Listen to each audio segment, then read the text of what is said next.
한번 더 인사할까요? 당신이 있어서 행복합니다. 비웃는 건 아니죠? 당신이 있어서 정말 행복한 오늘 하루가 되기를 바랍니다. 오늘은 행복한 삶이라는 말씀을 가지고 시편 119편 49절 이하를 가지고 우리가 말씀을 좀 나눠보려고 합니다. 행복은요, 단어의 어원적인 그 문자적인 의미를 보면 삶에서 기쁨과 그리고 만족감을 느끼는 게 그 단어의 뜻입니다. 그러니까 우리의 삶에 있어서 기쁨, 그리고 그 기쁨에 대한 만족을 누리는 것이 행복이라고 얘기하는데, 여러분 행복하십니까? 그런데 이 질문처럼 문득 행복하지 않다라고 생각할 때, 여러분 우리가 무엇을 해야 될까라는 질문을 좀 던져봅니다. 누구나 한 번쯤은 이런 생각합니다. 사는 게 왜 이렇게 힘들지? 혹은 이렇게 열심히 사는데도 나는 왜 행복하고 즐겁지 않을까라는 질문을 해봤을 겁니다. 일에 쫓기고 학업에 쫓기고 삶에 쫓기다 보면 어떨 때는요, 너무 피곤에 쪄들어서 사람들조차 만나는 것조차 무기력하고 만나고 싶지 않은, 그런데 잘 보면 우리가 더 나은 생활을 위해서, 그리고 지금은 또 그럼에도 불구하고 희생을 감수해야 내가 행복할 수 있다라고 생각은 같지만 결론은 내가 녹아내리는 것만큼 괴롭고 힘들 때가 있지 않는가. 오히려 행복한 삶을 산다고 그러는데 인생은 더 허무한 삶을 살고 있지는 않는가 라는 질문을 또 다시 한번 해봅니다. 아무리 돈을 벌어도, 아무리 누군가를 배려해도, 아무리 환경을 바꿔봐도 행복하지 않는 이유는 우리가 행복에 대한 명확한 그 뜻을 잘 모르지 않을까라는 생각도 한번 해보게 됩니다. 행복이 뭘까요? 돈을 가지면 행복할까요? 물질을 가지면 행복할까요? 아니면 환경이 형통하면 행복할까요? 근데 거꾸로 얘기하면 그 중에 하나만 빠져도 우리는 행복할 수 없는 거예요. 물질이 없으면 행복할 수 없고, 학업이 더 떨어지면 행복할 수 없고, 그리고 내가 환경이 좋지 않으면 행복하지 않는 것이 맞는 것일까? 성경에서요, 행복이라는 정확한 단어를 쓴 그 개역 개정에는 11개밖에 나오지 않습니다. 행복이란 말이 생각보다 성경에는 없어요. 왜냐하면 그 행복이라는 개념의 뜻은 원래 기쁨, 즐거움 이렇게 돼 있습니다. 그러니까 행복이라고 진짜 해석된 신명기 10장 13절을 보면요, 뭐라고 행복이 돼 있느냐 정의를 딱 내려줍니다. 여러분이 아멘 해야 될 텐데 공감하지 않을 수도 있습니다. 내가 오늘, 하나님께서 얘기합니다. 내가 오늘 너의 행복을 위하여 너에게 명하는 여호와의 명령과 규례를 지킬 것이 아니냐. 아멘이 돼야 돼요. 근데 당연히 답도 알 것 같아요. 행복한 길은 뭐라고 얘기합니까? 말씀 앞에 있는 거, 그 규례와 율례를 지키는 거, 주님 안에 있는 거라고 말을 하는데, 좀 전에 제가 물어봤죠. 행복하십니까? 아마도 얼굴 속에 활짝 미소가 들면서 오늘 예배 정말 잘 왔다. 내가 오늘 성도의 교제가 너무 아름답다. 야, 말씀을 듣는 게 너무 행복하다 해야 되는데, 죄송합니다. 제가 여러분을 이렇게 쭉 보고 있지 않습니까? 표정은 오늘이 그래 5월의 넷째 주지, 한 주만 더 지키면 이제 5월은 다 나온 거야. 나는 빠지지 않았어. 52주를 지켰어. 뭔가 의무적이고 책임감 있는, 당연히 그것도 중요하기는 하지만 뭔가 행복감을 느끼긴 어렵죠. 오늘 우리 하은이가 저에게 저기 보면 카네이션 큰 거를 한 다발을 딱 주더라고요. 애가 얼마나 싱글벙글하면서 저 꽃을 주는지, 야, 저 미소가 나도 갖고 싶다. 왠지 다른 어떤 고민 없이 그저 엄마 아빠 있는 안정감에 취해서 행복한 얼굴을 하고 있는 저 얼굴. 그런데 우리는 주님을 믿는다고 하면서 그 행복을 잃어버린 것은 아닌가. 그런데 신명기 10장에는 정확히 얘기해주고 있어요. 행복은 바로 주의 규례와 율례를 지키는 거. 그렇죠? 아멘. 저도 듣기는 했는데 갈등이 왔어요. 왜? 행복하지 않는 거예요. 이상하게 그저 내가 좋을 때는 행복했던 것 같은데, 조금 환경이 어렵고 마음이 힘든 상황 속에서 아무리 말씀 앞에 있어도 왜 나는 행복하지 않을까? 그리고 이렇게 뒤돌아보면요, 사람들이 너무 악해요. 그 악함을 보면서, 야, 어떻게 이렇게 악할 수 있고, 어떻게 이렇게 만물을 주신 하나님 앞에 감사하지 않을 수 있을까? 요즘 우리는 통증을 느끼지 못하는 병에 걸린 것 같아요. 그게 뭐냐? 아무리 주어도 감사하지 않습니다. 먹을 걸 줘도 더 맛있는 걸 찾고 우리가 주어진 환경 속에 감사는 사라지고 있어요. 믿는 자들도 이렇죠. 그런데 믿지 않는 자들이 악을 저지르는데요, 전혀 양심에 꺼리낌이 없습니다. 하나가 힘들죠. 데살로니가전서 5장 22절에 정확히 얘기합니다. 악은 모양이라도 버리라고 얘기하는데 왜 그랬을까요? 여러분, 한 번이 어렵지 두 번은 쉬워집니다. 세 번은요 더 쉬워집니다. 더 웃긴 건 네 번쯤 되면 아예 무감각해집니다. 그러다 보니 행복도 없을 뿐더러 거꾸로 악은 끝으로 가고 있는, 요즘 드라마를 보고 있으면요, 제가 목사인데도 불구하고 나쁜 놈들 나오잖아요. 정말 싸움 좀 잘해서 때려주고 싶어. 반 죽을 때까지 패고 싶을 만큼의 그러니까 이 분노가, 근데 그 드라마 속의 악인들을 보면요, 요즘 사람들이 그대로 비춰서 보여지다 보니까, 그 예전에 5.18 사태에서 거기 신부님 한 분이 지금 돌아가셨는데 조비오 신부가 그 말을 했어요. 광주에 있었던 그 사태를 보면서 내가 목회자고 내가 신을 믿는 사람이지만 제가 그럼에도 불구하고 총을 들고 쏘고 싶었다. 이 말을 하는 걸 제가 보면서 어떻게 신부가 그랬지만 목사인 저의 마음도 이런 마음이 들끓게 올라오는 요즘 악을 보게 됩니다. 그 악이 멀리 있는 게 아니겠죠. 집안에서도 그 악을 보고 내 자신 속에서도 악을 보고. 그런데 오늘 곰곰이 묵상하다 보니까 이 무통이 있다 보니 하나님께서 좀 있다 보면 뭘 주시냐? 고난을 주신다라고 그래요. 웬간히 해갖고는 아프지를 않는 거예요. 그러니 그 고난을 깊게 주심으로 돌아올 수 있는 길을 열어주신다는 거예요. 오늘 행복한 삶, 뻔한 주제, 뻔한 내용 같지만 왜 나는 행복하지 않는가? 왜 나는 무기력한가? 나는 삶에 있어서 왜 이렇게 기쁨과 만족감이 없는가? 그러면서 솔직한 얘기로 괴리감도 좀 느껴요. 오늘 시편 119편에 이걸 누가 썼다라고 우리는 대략 생각합니까? 에스라가 썼는데 이분은 너무 행복해 보여요. 솔직히 감사도 하는데 기분도 나빠요. 왜 나는 저런 행복이 나에겐 동일하게 누리지 못할까? 49절에 보니까 주의 종에게 하신 말씀을 기억하소서. 주께서 내게 소망을 가지게 하시지 않았습니까? 이 말씀은 나의 고난 중에 위로라. 주의 말씀이 나를 살리셨기 때문에 내가 행복하다라는 거예요. 그러니까 이 사람이요, 사람들이 죽는 건요, 죽을 만큼 힘들어서 죽는 게 아니에요. 진짜는 소망이 없으면 죽습니다. 사람이 병들어 죽는 것 같죠? 아니요. 소망이 사라지면 죽게 되는 거예요. 그래서 성경은 얘기합니다. 우리의 소망은 단 하나밖에 없어요. 누구? 예수 그리스도만이 나에게 소망. 간단하네요. 예수 그리스도의 소망이 없는 사람들이 이 땅의 삶을 죽을 만큼 힘들게 살아가는 거예요. 그런데 에스라는 소망이 있었다는 거예요. 주님께서 주시는 그 소망. 근데 문제는 그 길을 모르겠네. 예수를 가지라고 하는데, 예수를 품으라고 하는데, 주 안에 있으라고 하는데 그 길을 아는 것 같지만 그 길에 도달하지 못하는 우리. 그 이유가 뭘까? 51절에 교만한 자들이, 맞죠? 교만한 자들이 나를 심히 조롱합니다. 힘들어 죽겠는데, 믿는 것도 어려워 죽겠는데 조롱합니다. 그래도 나는 주의 법을 뭐하지 않았다고 합니까? 떠나지 않았다라고 합니다. 예수 믿는 것 때문에 조롱당하는 게 없다가 코로나 터지면서 예수 믿는 것이 조롱으로 바뀌었습니다. 여러분, 찬송가 중에 죄짐 맡은 우리 주여라는 찬양의 후렴구에 보면 세상 친구 멸시하고 너를 조롱하여도 라고 얘기합니다. 당연히 예수 믿는 건 조롱의 길입니다. 예수 믿는 건요, 어떻게 보면 사람들에게 미움받는 자리라고 베드로도 바울도 이야기를 했어요. 당연히 조롱이 있는 거죠. 그래서 우리는요, 이런 조롱이 올 때 누구에게? 친구에게, 가족에게, 혹은 내가 아는 사람들에게 올지라도 우리가 감정으로 절대 그것을 격하게 대해서는 아니 되는 거예요. 오히려 지혜롭게 잘 받아요. 어떻게 교회가 그럴 수 있어? 그러면 죄송합니다. 그럴 수 있겠죠.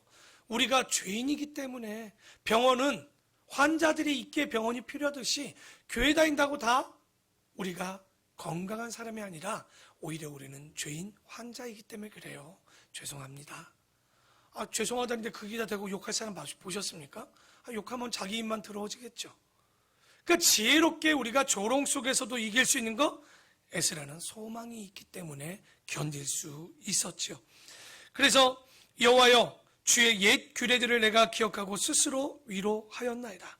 주의 율법을 버린 악인들로 말미암아 내가 맹렬한 분노에 사로잡혔나이다. 내가 나그네 된 집에서 주의 율례들이 나의 노래가 되었나이다. 그러니까 에스라는요, 기분 나빠요. 힘들어 죽겠는데, 여러분, 나그네라는 게 뭘까요? 바로 남유다가 바벨론, 그 이후에 페르시아의 포로로 끌려갔을 때 그 가운데서도 지금 뭐 한다는 거예요? 주의 율례들이 나의 노래. 그가 그 힘들 때 찬양할 수 있었다는 거예요.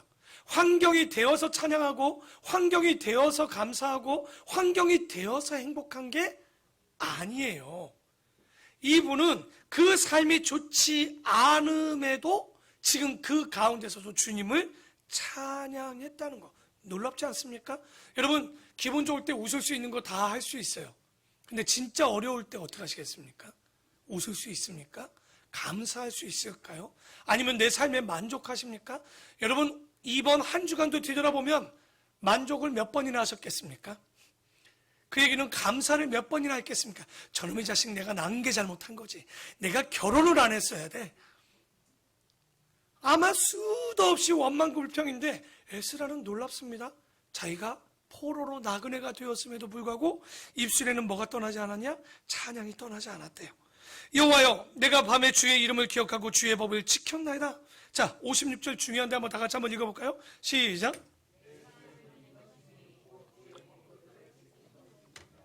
여기 보면 지금 내 소유는 이것이래요. 자기의 분깃, 소유, 유산은 이거래요. 뭐? 주의 법도를 지키는 것이 자기의 소유. 그런데 이거를 원어로 좀 살펴보면 조금 다르게 이야기가 됩니다. 소유라는 단어가요, 히브리어로 하야라고 합니다. 그래서 이거를 하야 동사라고 불러요. 근데 이게 영어에도 있는데 무슨 뜻이냐? 존재하다. 뭐뭐가 있다, 되다. 우리 영어 같으면 비동사 있죠? 그 있다, 존재하다라는 뜻을 갖고 있는 거예요. 다시 말해 거꾸로 이 해석을 해주면 나의 존재 이유는 뭐라고 얘기하는 거예요, 지금? 주의 법도를 지키는 것이 내가 존재 이유라는 거예요. 내가 살아가는데, 약간 힌트를 좀 없습니다. 그게 뭐냐면, 내가 사는데 허무하고 재미없고 즐겁지 않고 만족이 없고 기쁨이 없고 행복하지 않는 이유는 존재 이유를 잘 모르는 것 같아요. 근데 에스라는 깨달았어요. 자기가 존재하는 이유는 그 말씀을 듣고 행하는 것이 존재 이유, 그것이 자기의 가치, 자기의 삶이라고 얘기하는 거예요. 그런데 우리의 존재 가치는 뭡니까? 평과 등이죠. 그렇죠. 아파트 평수와 학교의 등수가 중요한 세상, 평등한 세상, 이편한 세상, 이걸 어쩌면 좋은가? 그러니까 모든 게 그냥 아파트 평수에 목마르고, 아이들 등수에 목마르고, 내가 가진 통장의 액수에 목마르고, 내가 사는 거에 누리느냐 못 누리냐의 모든 것. 남들은 놀러 가는데 나는 못 가. 남들은 가졌는데 나는 못 가졌어. 행복할 수가 없어요. 그런데요, 이런 것 다 상관없습니다. 에스라는 딱 한마디예요. 내 존재 이유는 주의 율법을 지키는 것이다. 또다시 얘기하지만 이해 불가합니다. 이게 잘 공감이 되지 않아요. 여러분 공감되십니까? 공감이 됐으면 여러분이 이런 표정으로 안 앉아 있었겠죠. 오늘 여기 말씀을 듣는데도 와우, 할렐루야, 막 밑줄 쫙, 빨간 줄, 막 색연필. 근데 어느 순간 이제 슬슬 이러면서 다리도 꼬고 싶죠? 그래, 뭐라고 오늘 얘기하는지 좀 듣고 가보자. 그래, 잘한다. 저기 보니까 딴 목사들은 참 재미도 있고 괜찮던데. 평가를 시작하겠죠? 아니요. 진짜 존재 이유를 살펴보면 에스라는요, 말씀을 지키는 거. 에스라가 가장 행복했던 것은 말씀을 지키는 거, 소망을 가지고 기쁨이 있으면 에스라는 그게 행복이었어요. 내가 포로로 끌려가는 거 중요하지 않아요. 내가 지금 어디 가서 나그네 된 거 중요하지 않아요. 그래요. 그래도 이해가 잘 안 갑니다. 57절은요, 헤트절인데, 헤트라는 히브리어 자음으로 시작하는데, 여호와는 나의 분깃이시니 나는 주의 말씀을 지키리라 하였나이다. 내가 전심으로 주께 간구하였사오니 주의 말씀대로 내게 은혜를 베푸소서.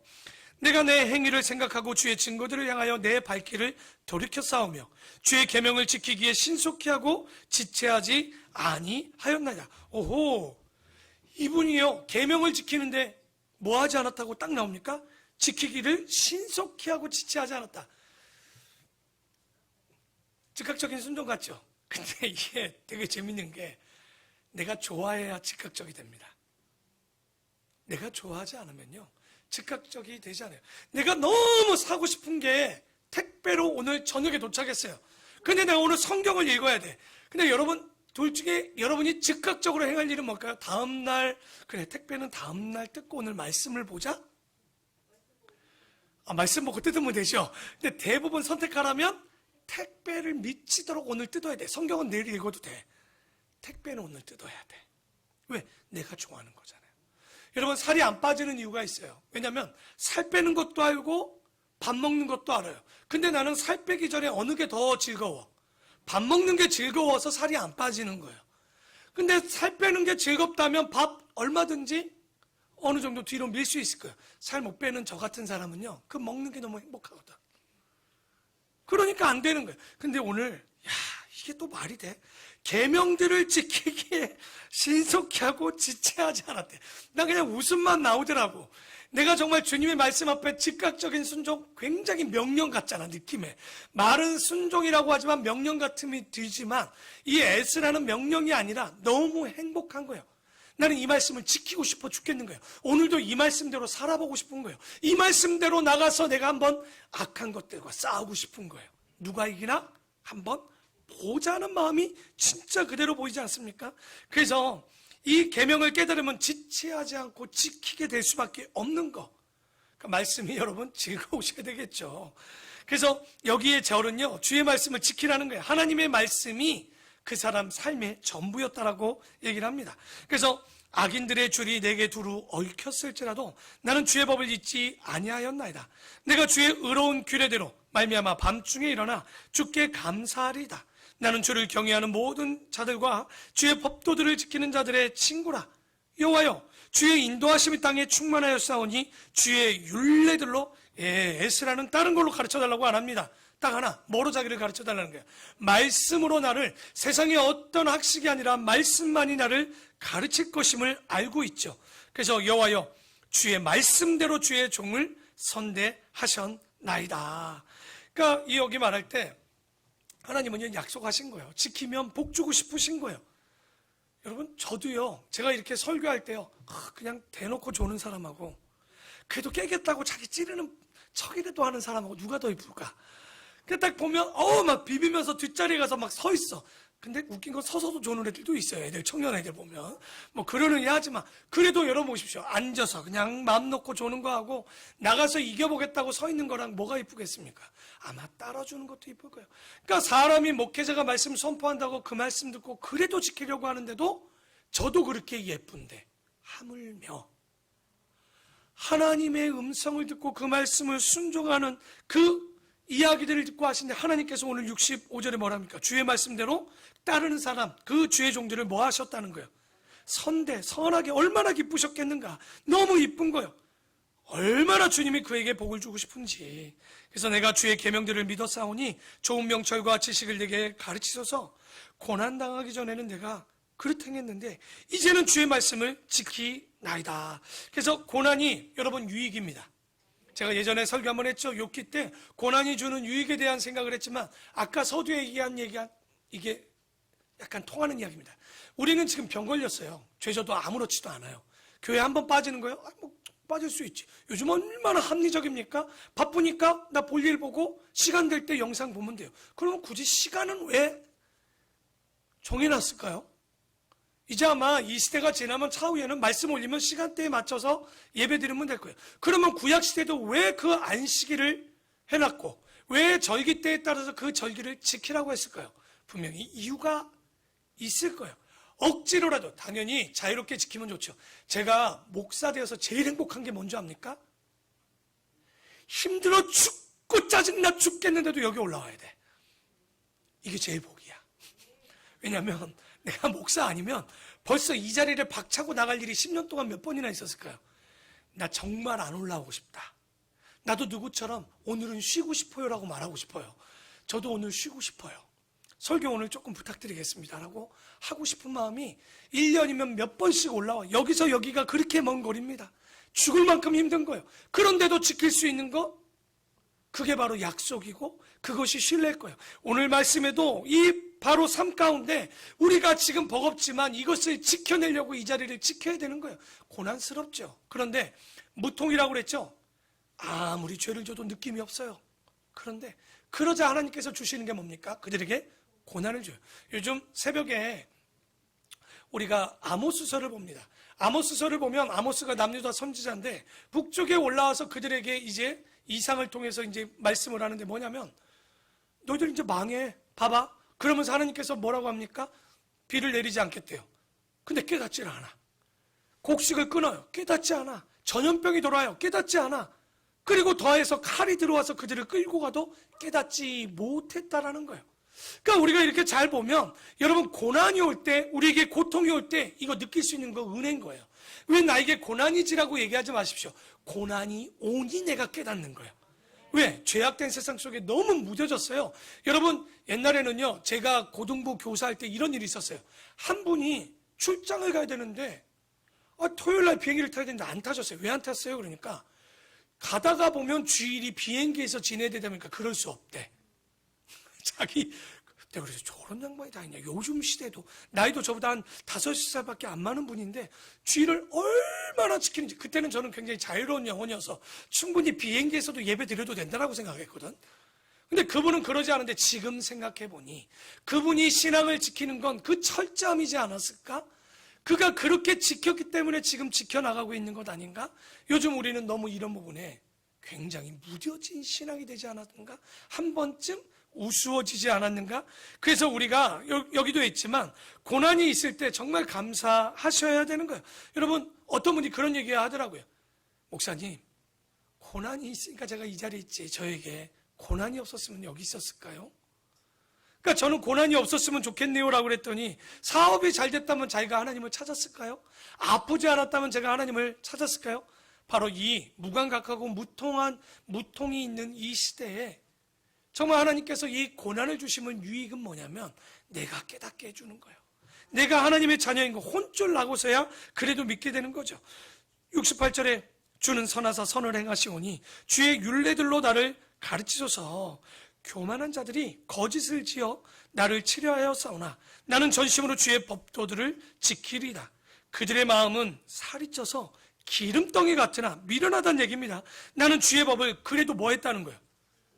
참 이 사람 대단한 분이에요.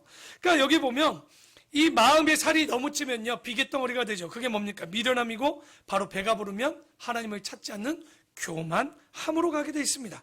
그래서 71절에 고난당한 것이 내게 유익이라. 이로 말미암아 내가 주의 율례들을 배우게 되었나이다. 에스라는요 고난을 당한 사람입니다. 포로로 끌려가고 종로로 있는 그 모습 속에서도 하나님을 찾았다는 거예요. 고난이 절대 우연히 오지 않았어요. 그래서 그런지 72절에 이렇게 고백합니다. 주의 입의 법이 내게는 천천 금은보다 좋으니라. 여러분 말씀이 이렇게 아파트 평수누리기에 복권이 맞으면 좋은데 말씀을 집에 66권을 몇 권씩 갖고 있어도 여러분 어떻습니까? 부자란 느낌 별로 안 갔죠? 근데 여기 보면 이 안에 자기는 이 고난이 자기에게 유익이고 오히려 그 말씀이 나에겐 천천은는보다 더 귀하고 복되다라고 이야기를 합니다. 어떻게 이럴 수 있을까? 여러분 고난이 행복입니다. 아직 큰 고난이 안 오셨나 봅니다. 고난이 정말 행복일까요? 너무나도 어려운데 나에게 오는 병이 행복일까요? 내 사업이 어려운 게 행복일까요? 내 집에 아이가 말이 안 듣는 게 행복일까요? 부부관계가 좋지 않은 게 행복일까요? 그런데 오늘 보니까 바울이요 고린도에서 로마로 베베를 통해서 로마서를 보낼 때 그런 고백을 했어요. 뭐냐면 로마서 8장 28절에 보면 하나님을 사랑하는 자 곧 그의 뜻대로 부르심을 입은 자들에게는 모든 것이 합력하여 뭐를 이룬다고요? 선을 이룬대요. 주의 뜻대로 부르심을 입은 자, 하나님을 사랑하는 자는 역경과 곤란과 환란이 오는. 그래서 제가 요즘 마음을 다잡으면서 그런 마음들을 많이 가져. 정말 힘들 때가 있어요. 저도 옛날에는 말씀도 달고 너무 행복했어요. 근데 마음이 어려우니까 그렇지를 않은 거예요. 행복하지 않으니까 말씀도 들어오지 않고 기쁘지 않게 됐는데 이 에스라는 그 고난이 자신에게 유익이었다는 거. 그래서 고난이 올 때 여러분 낙심하지 마십시오. 고난이 올 때 합력하여 선을 이룰 것을 믿으시기 바랍니다. 그것이 믿음이에요. 좋을 때 좋은 거 다 할 수 있어요. 어려울 때 잘하는 게 진짜 믿음이고 어려울 때 행복할 수 있는 게 진짜 행복인 거예요. 그래서 여러분, 행복의 길에 조금 가까이 가지만 그래도 이해가 잘 안 됩니다. 행복한 삶? 진짜 이런 게 행복한 삶일까? 73절에 보니 주의 손이 나를 만들고 세우셨사오니 내가 깨달아 주의 계명들을 배우게 하소서. 주를 경외하는 자들이 나를 보고 기뻐하는 것은 내가 주의 말씀을 바라는 까닭이니이다. 여호와여, 내가 알거니와 주의 심판은 의로우시고 주께서 나를 괴롭게 하셨는데 그게 뭐 때문에 괴롭게 하셨냐? 봤더니 하나님의 성실함 때문에 내가 괴롭힘을 당했다라는 거예요. 여러분, 부모가 성실해야 아이들도 때릴 수 있습니다. 매로 훈육할 수 있어요. 그러니까 우리 아이들은 안 맞으면 좋겠죠. 근데 안 맞으면, 안 때리면 우리 부모님이 진짜 내 부모님인가 고민해 봐야 돼. 왜? 안 때리면 나도 편해요. 근데 때리고 나면요, 여러분이 아픈 게 아니라 부모는 마음이 찢어지게 그 한 주간 내내가 고통 속에 빠져 있어요. 내가 꼭 때렸어야 되는가? 나는 잘하는가? 진짜 어쩔 때 때리고 나면 저 모습이 내 모습 같아서 더 괴로운 거예요. 나도 저랬던 내 모습. 그래서 부모는 성실히 때리고 매로 훈계할 수밖에 없는 이 마음. 그러니까 주님도요, 여기도 보면요, 얼마나 아들, 딸이 이쁩니까? 우리 아이들 보면 정말 귀하고 맨날 이뻐 죽겠어요. 근데 집에 가면 지옥 같아요. 왜? 애들이 그 마음을 따라주지 않죠. 근데 부모가 그렇다고 좋고 좋은 환경만 만들겠다고 혼내지 않는다?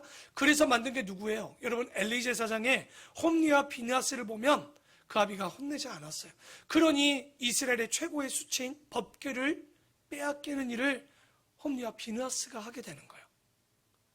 여러분, 우리가 잘 아는 다윗의 마지막 반역을 했던 아들 아도니아. 그 아도니아를 다윗이 어떻게 가르쳤다고 합니까? 한 번도 얼굴색을 바꾼 적이 없다라고 합니다. 붉게한 적이 없는 거예요. 한 번도 얼굴을 울그락불그한 적이 없으니 부모 무서운 줄 모르고 아도니아가 자기 부모를 반역한 일들을 벌인 거예요. 그래서 우리가 진짜 하나님은요, 우리를 징계하십니다. 심판이 아닙니다. 돌아오라고. 여러분, 심판, 징계의 목적은요, 돌아오라는 거지 때리는 게 목적이 아니에요. 근데 미련한 것들은 엄마가 나 때렸어, 아빠가 나 때렸어, 엄마가 나 이거 못해. 진짜 미련한 아이들이에요. 부모님이 때려줄 때 오늘 얘기하죠. 감사하셔야 돼요. 부모님이 성실하고 충성돼야 때릴 수 있습니다. 성경은 그래서요, 근실이 매로 자녀를 가르치라고 합니다. 부모들 중에 안 때리고 가르쳤어요? 예, 정말 그럴 수 있을까? 저는 의심스러워요. 아이들이 정말 그렇게 선할까요? 아이들을 보고 있으면 진짜 웃긴 건 가르치지 않아도 부모가 뛰면 열심히 날아다녀요. 그러니까 부모 위 머리 위로 얼마나 그 아이들 가르쳐줘서 그런 거 하는 거 아니거든요. 그래서 제가 그때마다 깨달아요. 진짜 인간은 죄인이다. 그러니까 선한 데는 지혜롭고 악한 데는 미련해야 되는데 악인들의 특징이 뭔지 압니까? 악한 데 지혜로워요. 이게 문제예요. 여러분, 악인들은요, 머리를 밤낮 써야 돼요. 공부도 굉장히 열심히. 여러분 잘 알죠? 사탄은 밤낮으로 주무시지 않으셔. 모기도 그러지만 이 양반이 어떻게든 간에 우리를 정말 유혹하려고, 그렇구나. 그렇기 때문에 이 악한 사람들, 악한 우리를 징계할 수밖에 없는 게 아버지의 마음이고, 그렇기 때문에 우리도 성실히 자녀를 그렇게 기초해서 가르쳐야 된다는 거. 그래서 이렇게 가르치는 목적이 뭡니까? 우리 아이들이 하나님한 나라에서도 사랑받고 학교에서도 사랑받고 어느 곳을 가도 사랑받는 아이들이 돼야 되기 때문에 그래요. 그래서 우리 교회 오면 우리 아이들 기억나죠? 딱 오면 목사님이 여러분한테 안녕 이렇게 인사하든가요? 배꼽 인사하든가요? 아마 배꼽 인사를 주로 합니다. 뭐 종종 깜빡하고 이럴 때도 있을 거예요. 하지만 그렇게 하는 이유는 여러분이 인사만 잘해도 그 예절만 지켜도 진짜 복 받거든요. 나가서 대답만 잘해도 복 받거든요.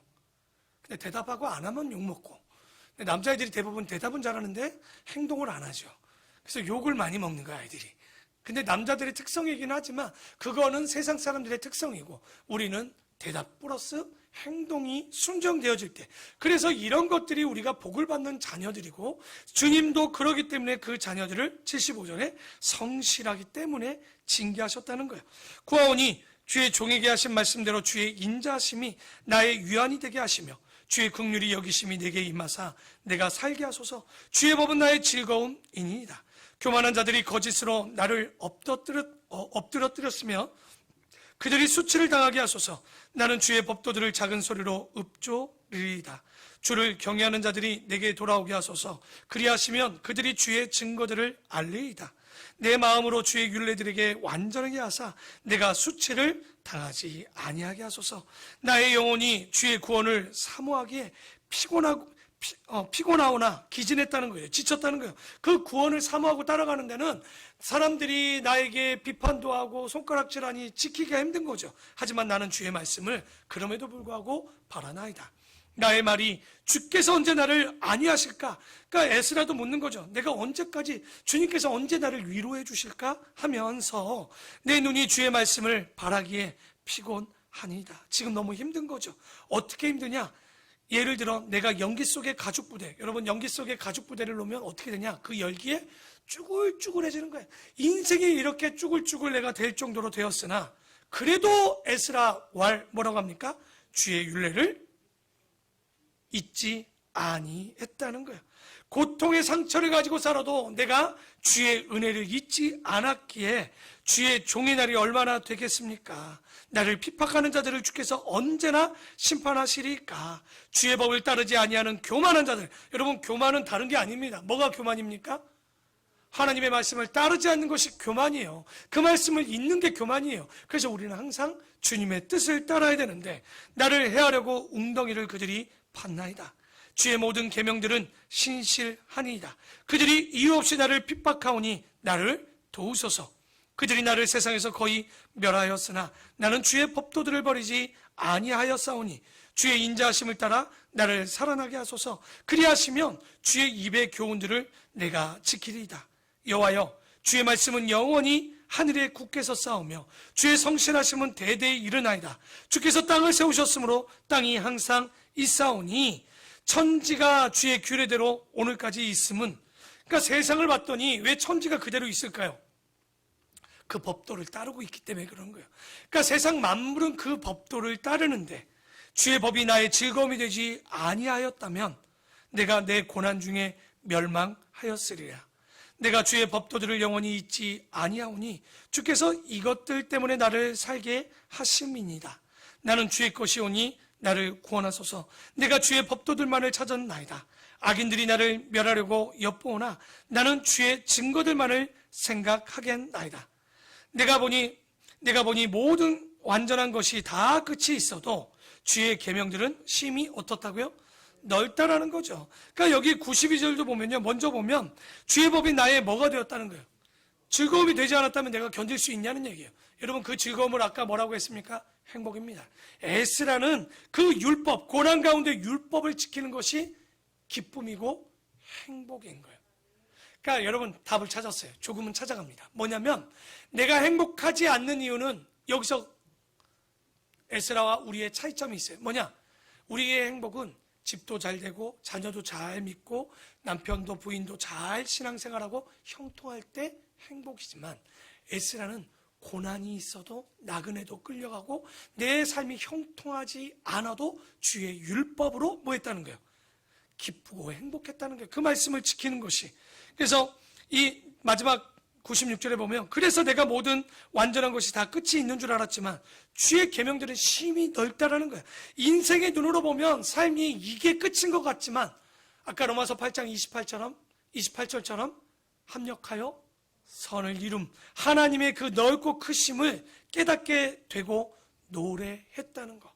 여러분, 시편 119편 보면요 굉장히 놀랍습니다. 뭐가 놀랍습니까? 이 에스라의 고백을 보면 다 율법을 지키고 그 말씀대로 사는 것이 행복했다라는 거예요.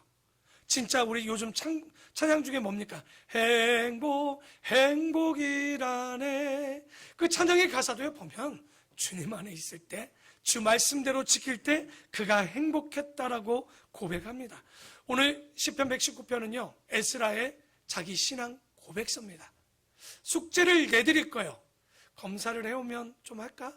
포스트잇이나 한번 종이에다가, 여러분 설교노트에다가 나는 어떤 하나님을 지금 찬양하고 있는가, 어떤 하나님께 어떤 기도를 하고 있는가, 한번 내가 어떤 계명을 사랑했는지. 이 에스라는요 이거를 지금 몇 절까지 쓰고 있습니까? 쭉 보면 176절까지 이 말씀을 계속 써내려가고 있는 거예요. 뭐요? 하나님의 율법이 나에게 이렇게 행복했다고, 놀라운 거죠. 여러분 176절까지 에스라의 기도 중에 뭘 달라는 얘기 보셨습니까? 아니요. 율법이 있어서 행복하다는 거예요.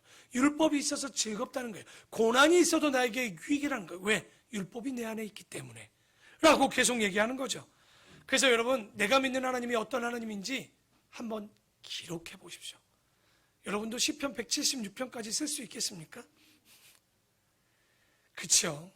우리 속에 정리도 안 되겠지만 아마도 기복적이고 미신적인 신앙에 다고다고만 했던 우리가 어떤 말을 쓸 수 있을까요? 나의 하나님은 어떤 하나님일까요? 정말 그 계명을 지키는 게 즐겁다고 쓸 수 있을까요? 그런데 이 우리의 기도 제목이 그래서 이제는 하나님의 말씀이 기쁘고 고난 가운데 율법을 지키고 예배할 수 있음에 기쁘고 이런 고백으로 바뀌어야 되겠죠. 우리는요 받은 것도 많은데 또 달라고 하면 민망한 거예요. 지금 우리가 숨쉬고 가진 것만으로도 지금 나에게 주어진 것만으로도 비교 안 해야 되는데 여러분 북한이 나요? 한국이 나요? 지금 미얀마가 나요? 한국이 나요? 여러분 뭘 비교해서 감사하지만 저도요 우리 아이들이 또 우리 자녀가 내만 같지 않아요. 가보니까요 점점 내만 같지 않아요. 여기 뭐 사춘기에 들어서거나 사춘기라고 얘기하는 분들도요 자기도 자기 몸이 마음 같지 않아. 마음도. 그러니까 저들도 싸우고 있고 그거를 지켜보는 부모도 싸우고 있는 거예요. 결론 세상은 내 마음 같은 게 하나도 없는 거예요. 다 주님 마음 같아야 돼요. 그래서 사춘기니까 말도 안 되는 얘기예요. 사춘기이기 때문에 하나님을 봐야 되고 그 자녀를 보는 우리도 하나님을 봐야 되는 거예요. 여러분 당연히 중2 사춘기 오겠죠. 하지만 감당해야 되는 거예요. 그 감당의 은혜가 우리가 있어야 되는 건데 그래서 우리도 에스라와 같은 심령으로 살기를 축원합니다. 자 97절 굉장히 중요해요. 오늘 행복한 삶의 핵심인 것 같습니다. 97절 한번 읽어보겠습니까? 시작.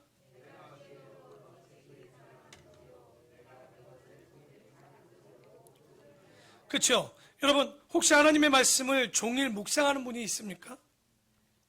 오늘 말씀 읽다가 96절까지는 전혀 공감이 안 되는 얘기를 했어요. 누가? 에스라가. 이러면 행복하대. 고난 가운데 주의 율법이 있는 것이 행복하대. 주 말씀대로 살았기 때문에 자기가 또 이겨내고 행복하대. 그런데 그런 이유를 알았어요. 방법을 몰랐는데 자 그럼 물어볼게요. 여러분 여기 읊조리다는 말은 묵상하다는 말입니다. 종일 작은 소리로 읊조렸다는 얘기. 다시 말해 에스라는요 얼마나 하나님을 사랑하는지 그분을 아침부터 밤늦게까지 읊조렸대요. 그러면 여러분이 행복하지 않은 이유가 있어요. 하나님의 말씀을 아침부터 저녁까지 그 빈틈에 절대 사단이 들어오지 못하도록 살고 계십니까? 그러면 또 그러려고요? 이거 못하는 거라고? 그러면 에스라는 했는데 할 수 없는 일이 아니라 매일마다 주의 말씀을 읊조리는 거예요. 매일마다 여러분 잘 보십시오. 핸드폰 열고 하는 행동이 뭘까요? 오늘의 뉴스, 날씨, 연애. 남자들은 스포츠, 애들은 웹툰. 우리가 하루를 살며 얼마나 말씀을 읊조리고 있을까요? 시작과 함께 새벽은 여는데 점심쯤 되면 주님은 어디 간지 사라져버리는 방법을 하나 팁을 드린다면 여러분 성경 구절을 하루에 한 절씩 결단한 걸 외워보는 게 가장 좋습니다. 하루에 한 절 정도. 그러면 핸드폰을 열 때 메인 화면에 성경을 찍어서 캡처해서 올려놓으십시오. 그러면 외울 수 있어요. 제가 요즘 보니까 암송한 대부분의 성경은 언제 외운 건 줄 압니까? 저 중2, 중3 때 다 외웠어요. 그게 뭔 줄 알아요? 죄송합니다. 화장실에 가면 소변기 위에 말씀을 맨날 붙여놔, 교회가. 소변을 보면서 맨날 그 말씀 보면서 한 번씩 제가, 그래서 어떤 날은 맨날 그 자리만 가. 딴 자리 안 가. 왜? 그 말씀 외울 때까지 그 자리 가는 거예요. 그러니 말씀이 지금도 중학교 2, 3학년 때 외웠던 게 남아있는 거예요. 여러분, 핸드폰 열어서 웹툰 보기 전에 말씀으로 한번 살아보십시오. 여러분, 주부들은 여러분의 냉장고와 화장대 위에 말씀을 한번 붙여보십시오. 학생들은 여러분의 노트 위에 포스트잇을 가지고 한 장씩 붙여보고 못 외우면 한 주 내내 하루에 한 절 어려우면 정말 한 주에 한 개라도 또 이러면 이거에 위안 삼아서 한 주에 하나만 또 외워요. 그러지 말고 내가 적어도 7개는 한번 맨날 읽어보겠다. 그래봐야 365절입니다. 뭐 그러면 대단할 수도 있겠지만 또 그러고 보면 밥도 세끼 먹는데 말씀은 한 절만 외우는 거잖아. 그러니까 여러분 한번 그렇게 도전해 본다면 행복의 길을 열릴 겁니다. 오늘 여기 보면 이 에스라가 주의 법을 어찌 그리 사랑했는지 내가 그것을 행복해서 종일 쥐하러 조용히 읊조렸다는 거예요. 바로 이것이 에스라가 행복할 수 있는 삶의 팁이요 행동이었다는 거예요. 제가 행복하지 않은 이유를 알았어요. 그 말씀을 아침부터 저녁까지 했다면 아마도 중간에 내 마음에 들어오는 원망, 시기, 질투, 미움, 다툼 이런 것들이 들어올 틈이 없기 때문에 환경과 상관없이 행복했을 텐데, 이것이 없다 보니 행복할 때는 행복한데, 좋을 때는 행복한데 나에게 고난이 오거나 고통이 올 때 행복하지 않는 거예요. 아이들 때문에 버거울 때 말씀을 보십시오. 남편과 부인 때문에 어려울 때 말씀을 묵상해 보십시오. 찬양을 들어보십시오. 하루가 달라집니다. 정말 행복, 바로 그것이 나의 행복이라고 얘기할 수 있지 않을까. 바로 이게 에스라가 행복할 수 있는 시작점 같아요. 그래서 98절에 주의 계명들이 항상 나와 함께하므로 그것들이 나의 원수보다. 여러분, 묵상하는 삶을 통해서 받는 복을 보십시오. 에스라가 얘기합니다. 내가 매일 읊조렸더니, 묵상했고 기도했더니 내 원수보다 지혜로워졌대요. 원수보다 지혜롭다는 얘기는 뭘까요? 원수가 미혹할 때 요거 날 유혹하는 거구나 하고 유혹에 넘어가지 않는 게 지혜로움이에요. 게임하고 싶어서 부모를 속이고 게임 다 했어. 이미 끝난 거예요. 이거는 원수보다 미련하기 때문에 나타나는 행동인 거예요. 그런데 지혜로운 자는 그것에 가지 않는 거예요. 맨날 여성분들이 저한테 와서 하는 얘기들이 있어요. 목사님, 제가 이 말은 안 해야 되는데. 그럼 딱 그래요. 제가 하지 마세요. 그 말을 하는 순간 솔직한 얘기로 시작되는 거예요. 내 마음이 무너질 때가 있는 거예요. 그러니까 그 말조차도 생각도 들어오지 않아. 그 말이 생각날 때마다 그 말에 맞는 말씀을 읽어보십시오. 어느 순간 그 말씀은 사라집니다.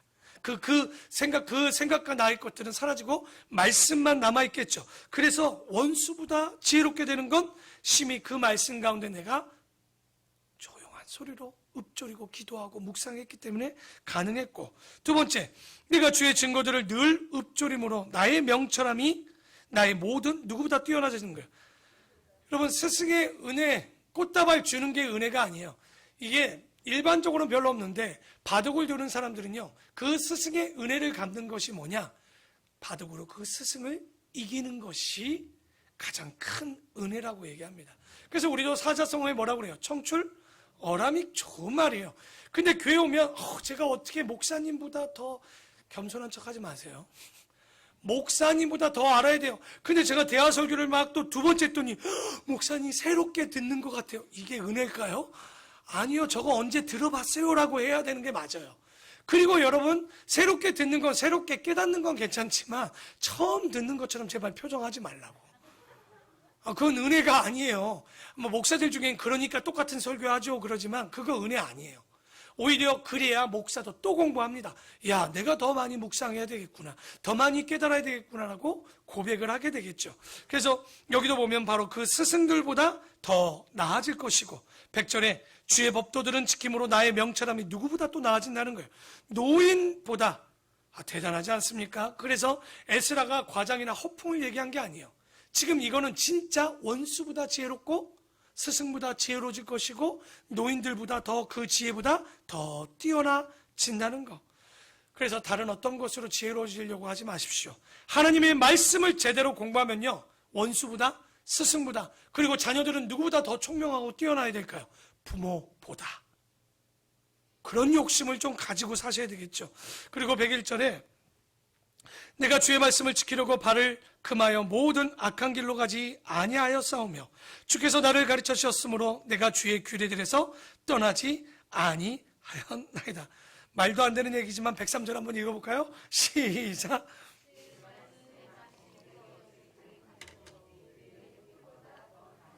그렇죠. 네, 여기 보면 이 꿀보다 달기 때문에 102절에 에스라는 뭐 한다라고 얘기합니까? 주의 규례를 떠나지 않겠다는 거.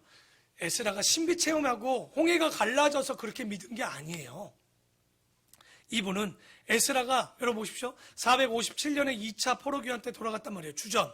그러면 지금으로부터 2500년 전인데도 불구하고 이분의 고백은 신비, 어떤 기복, 그런 게 아닙니다.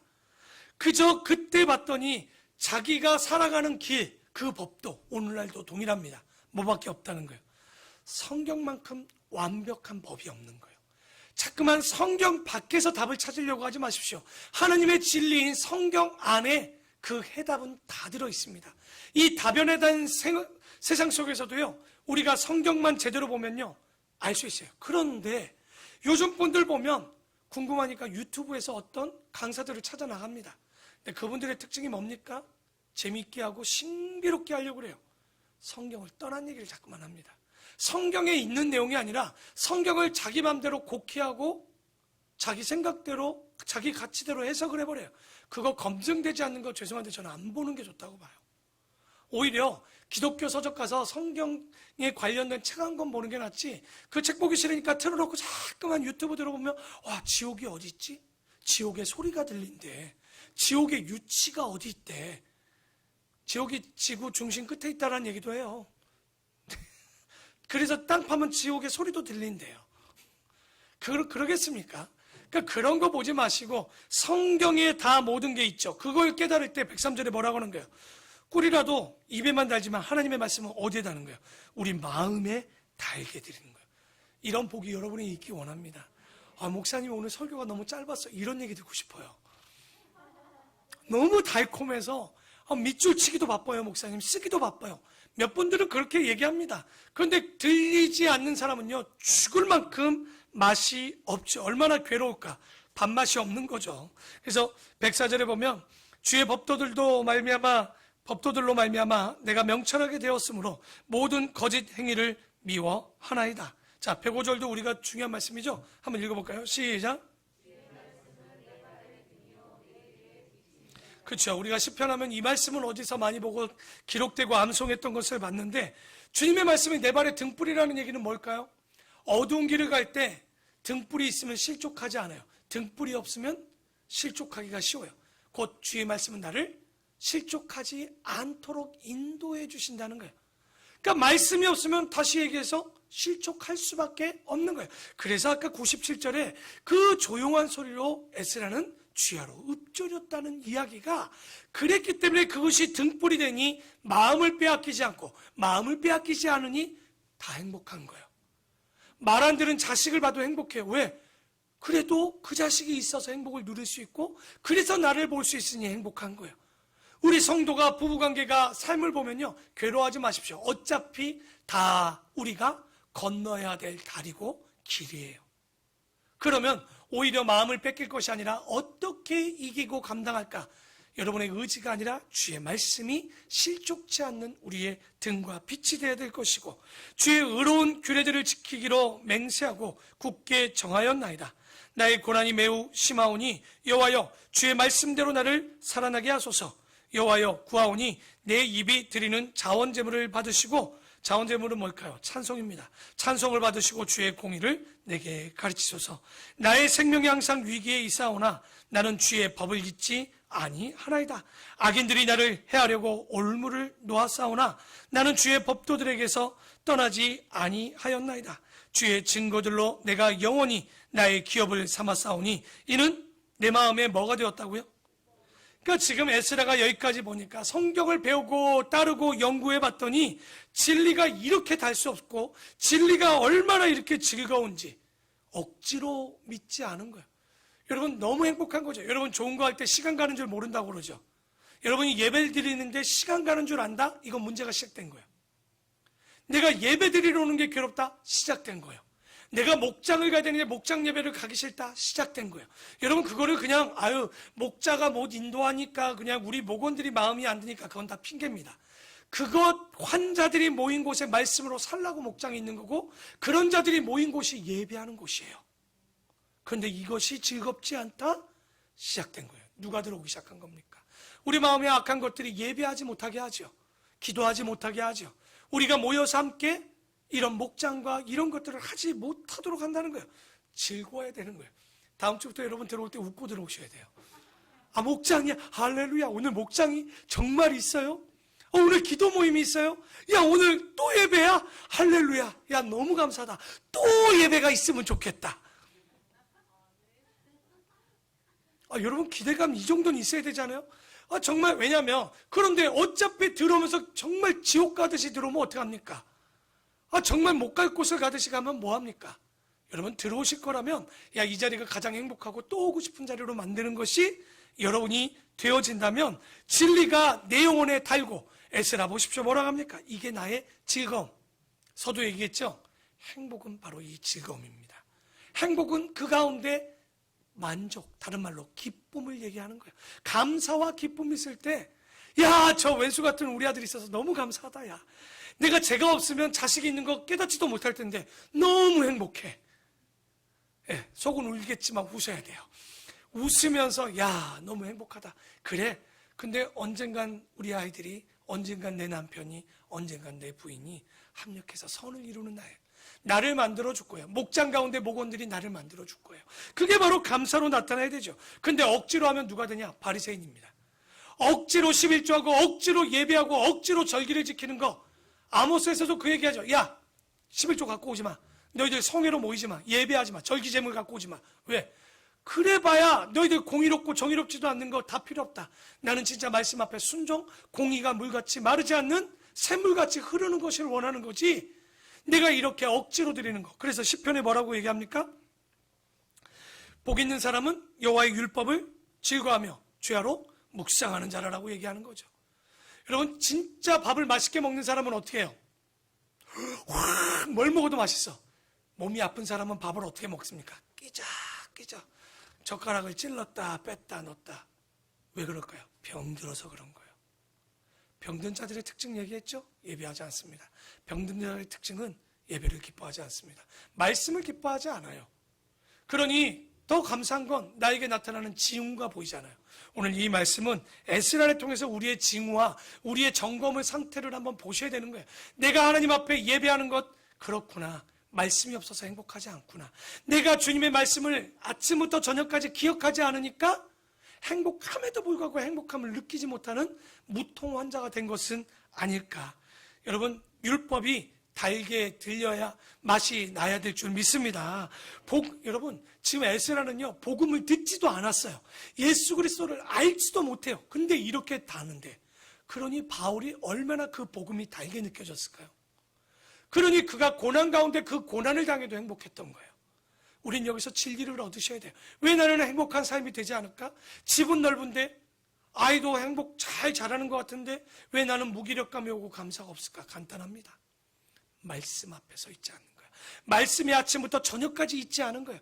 우리가 서로 그래서 그 말씀을, 여러분 카톡으로 그래서 말씀을 하나씩, 나 오늘 이거 은혜 받았어요, 함께 나눠요라고 가까운 목원들에게 보내주면요, 그게 또 하루를 살아가는 거예요.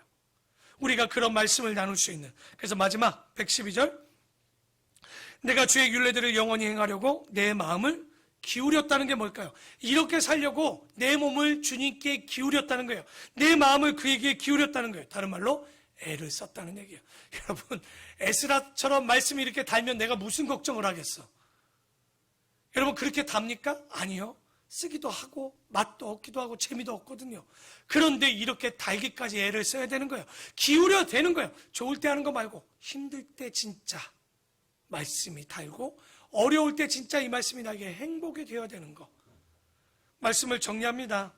여러분 어떤 사람이 파리를 막 따라갔더니 화장실에 도착했어요. 참나.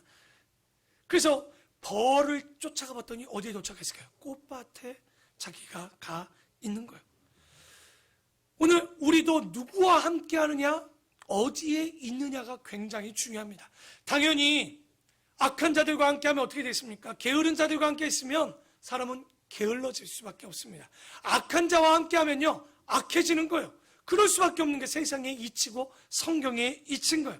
그런데 부지런한 자와 함께 있으면 부지런할 수밖에 없고, 지혜로운 자와 함께 하고 있으면 지혜로울 수밖에 없는 거예요. 잠언 13장 20절에 그런 얘기를 해요. 지혜로운 자와 동행하면 지혜를 얻을 것이고 미련한 자와 사귀면 해를 얻게 될 것이라고 얘기합니다. 하하, 분명하구나. 그래서 요한복음 15장 5절에 이렇게 얘기합니다. 나는 포도나무요 너희는 가지니 내가 네 안에 네가 내 안에 거하면 많은 열매를 맺나니 나를 떠나서는 아무것도 너희가 할 수 없느니라고 이야기를 합니다. 정의 끝. 오늘 행복한 삶 간단합니다. 주님 안에 있느냐. 근데 여기에 있느냐는요 아침부터 저녁 끝까지, 자기까지를 얘기합니다. 아니, 잠든 그 순간까지도. 그럴 때 뭐를 누릴 수 있냐? 행복의 삶이요. 에스라는 그랬으니 포로로 끌려가도 감사했고, 에스라는 그랬으니 자기가 고난당하도 이것은 나를 돌아오게 하는 길이라고 고백합니다. 그런데 아무리 주 안에 있는다라고, 예수를 믿는다고 이 자리에 앉아 있어도 그 안에 아침부터 저녁까지 있는 것이 아니라 이 가지가 떨어져 나가니 뭐라고요? 나는 아무것도 할 수 없는 존재가 되어버리는 거예요. 한번 붙은 가지가 떨어지면 말라버립니다. 그 말라버리지 않도록 시냇가에 심은 나무가 풍성히 열매를 맺고 잎사귀가 풍성한 이유는 그 물에 들어가 있고 그 가지에, 나무에 붙어 있기 때문에 가능한 거예요. 여러분, 간단하게 드린 거예요. 팁은요, 그냥 주의 앞에 있는 방법밖에 없어요. 말씀 안에 다 필요 없어요. 아침부터 눈 떠서 말씀을 붙이고 말씀을 읽고 까먹을 때마다 핸드폰 여러분 화면에 한번 다 여러분 메인 화면을 오늘의 말씀으로 여러분 한번 찍어서 올려보십시오. 저도 올리겠습니다. 한번 하시면 아마도 여러분에게 그 은혜를 누릴 수 있는 복, 그 다음 주에 올 때 오늘 또 예배 너무 감사해요 목사님, 이러고 들어오기를 기대하며 정말 얼굴에는 나 행복이라네, 정말 내 얼굴 보면 행복하다는 걸 보여줄 수 있는 우리 모든 어린아이들, 우리 청소년들, 청년들, 그리고 영상으로 드리는 모든 성도들이 되기를 축원합니다. 우리 찬송가 한 장 부르고 결단을 해야 될 것 같아요. 맨날 그냥 제가 기도하고 맞물렀더니 445장 우리 찬양 1절을 하고요. 정말 주님의 영광, 내가 주님과 동행하는 이것이 태산을 넘고 홍곡을 가도요, 주님이 항상 나와 함께 하시고 말씀이 변치 않으면 바로 그 안에 거하겠다는 이 고백과 함께 여러분 기도합시다. 주의 말씀을 주야로 즐거이 조용히 묵상하는 자 되게 해달라고, 그리고 어떤 것들이 들어와도 말씀이 제일 달게 해달라고, 그리고 내가 그 삶 가운데 내 삶이 주의 영광 되게 해달라고, 그리고 여러분의 각 결단을 한번 놓고 우리 찬양 이후에 함께 기도하도록 하겠습니다.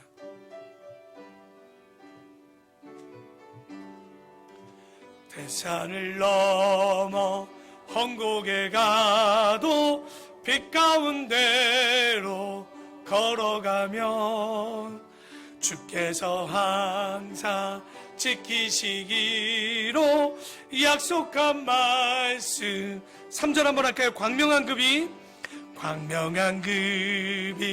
마음에 받아 찬란한 정국 바라보 할렐루야로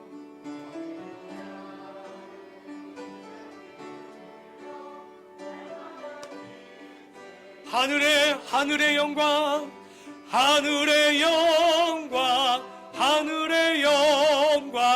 나의 맘속에 차고도 넘쳐 할렐루야를 힘차게 불러 영원히 주를. 하늘의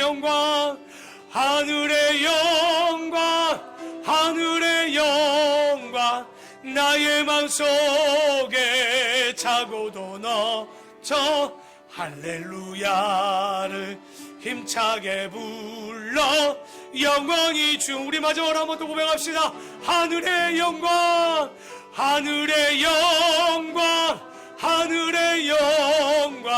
나의 맘속에 차고도 넘쳐 할렐루야를 힘차게 불러 영원히 주를. 우리 이 시간 함께 우리 한마음으로 함께 우리의 고백으로 기도하겠습니다. 하나님 아버지, 오늘도 이렇게 함께 우리가 기도하게 하심을 감사를 드립니다. 우리의 연약함을 통해서 기도합니다. 주님, 우리 마음에 주님의 은혜를 부어주시옵소서. 우리 모든 성도님들이 행복한 삶, 바로 주님 앞에 주님의 말씀이 기쁨이 되게 하시고, 주님의 말씀이 만족이 되게 하시고, 주님의 말씀이 감사가 되게 하여 주시옵소서. 에스라를 보니 우리의 삶이 왜 행복하지 않은지를 깨닫습니다. 우리가 주야로 주의 말씀을 조용히 읊조리는 자가 되게 하여 주시고, 그 말씀을 통하여 읊조릴 때 원수보다 지혜롭게 하시고 스승보다 지혜롭게 하시고 우리가 그 귀한 노인들보다 지혜롭게 하셨사오니, 하나님, 우리 마음 가운데 아침부터 저녁까지 주의 말씀을 묵상하게 하여 주시옵소서. 주의 말씀이 전부가 되게 하여 주시옵소서. 주의 말씀이 능력이 되게 하여 주시옵소서. 하나님, 감사를 드립니다. 오늘 이 시간 우리 영상으로 드리는 자들의 마음 가운데도 은혜를 부어 주시옵소서. 성령이여 능력이 되게 하여 주시옵소서. 성령이여 마음을 열어 주시옵소서. 주시옵소서. 우리의 마음 가운데 하나님의 바라보기를 원합니다. 우리 아동부 아이들, 유치부와 우리 청소년부와 우리 청년들이 있습니다. 하나님 그들의 마음 가운데 은혜가 있기를 원합니다. 하나님 역사하여 주시옵소서. 하나님 함께하여 주시옵소서. 하나님 아버지 하나님 아버지 능력이 되기를 원합니다. 하나님 할렐루야로 주님을 찬양하기를 원합니다. 주님 붙잡아 주시옵소서. 하나님 바라보기를 원합니다. 주님 하늘의 영광 하늘의 영광 하늘의 영광 하늘의 영광 나의 마음속에 차고도 넘쳐 할렐루야. 우리 목소리로 마지막 다시 한번 찬양합니다. 하늘의 영광 하늘의 영광 하늘의 영광 나의 마음속에 차고도 넘쳐 할렐루야.